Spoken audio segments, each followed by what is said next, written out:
ಗ್ರಾಮದಲ್ಲಿ ಪ್ರಸಿದ್ಧನಾದ ಒಬ್ಬ ಮೇಸ್ತ್ರಿ ಇದ್ದ. ಹೆಸರು ಶಿವರಾಜ್ ಮೇಸ್ತ್ರಿ. ಅವನ ಜೊತೆ ಯಾವಾಗ್ಲೂ ಓಡಾಡೋ ಹೆಲ್ಪರ್ ಅಂಜಿನಪ್ಪ. ಆದ್ರೆ ಅಂಜಿನಪ್ಪ ಕೆಲಸಕ್ಕಿಂತ ಮಾತೇ ಹೆಚ್ಚು. ಒಂದಿನ ಹೊಸ ಮನೆಯ ಕೆಲಸ ಶುರುವಾಯ್ತು. ಶಿವರಾಜ್ ಮೇಸ್ತ್ರಿ ಹೇಳಿದ, ಅಂಜಿನಪ್ಪ, ಸಿಮೆಂಟ್ ಮಿಕ್ಸ್ ಮಾಡಪ್ಪ.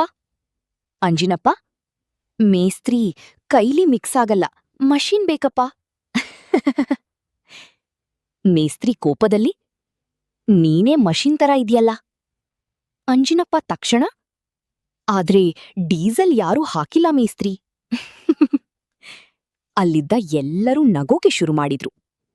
ಸ್ವಲ್ಪ ಹೊತ್ತಿಗೆ ಮೇಸ್ತ್ರಿ ಮೇಲ್ಛಾವಣಿಯಲ್ಲಿ ಕೆಲಸ ಮಾಡ್ತಿದ್ದ. ಕೆಳಗಿದ್ದ ಅಂಜಿನಪ್ಪನಿಗೆ ಹೇಳಿದ, ಇಟ್ಟಿಗೆ ಮೇಲೆ ಕೊಡು. ಆದ್ರೆ ಅಂಜಿನಪ್ಪ ಕೇಳಿದ್ದು, ಚಟ್ನಿ ಮೇಲೆ ಹಾಕು. ಅವನು ಊಟದ ಡಬ್ಬಿ ತೆಗೆದು ಇಡ್ಲಿಗೆ ಚಟ್ನಿ ಹಚ್ಚೋಕೆ ಶುರು ಮಾಡಿದ.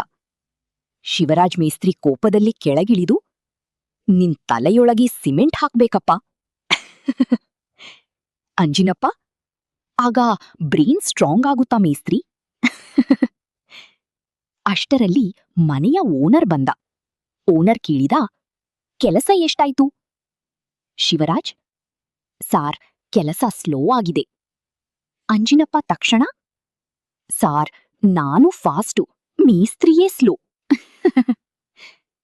ಮೇಸ್ತ್ರಿ ಕೋಪದಲ್ಲಿ ಹತ್ತಿರದ ಬಕೆಟ್ ಹಿಡಿದ. ಅಂಜಿನಪ್ಪ ಓಡೋಕೆ ಶುರು ಮಾಡಿದ. ಗ್ರಾಮದವರು ಎಲ್ಲರೂ, ಇವರು ಕೆಲಸಕ್ಕಿಂತ ಕಾಮಿಡಿ ಹೆಚ್ಚು ಮಾಡ್ತಾರೆ. ಕೊನೆಗೆ ಮನೆ ಕಂಪ್ಲೀಟ್ ಆಯ್ತು. ಓನರ್ ಖುಷಿಯಾಗಿ ಹಣ ಕೊಟ್ಟ.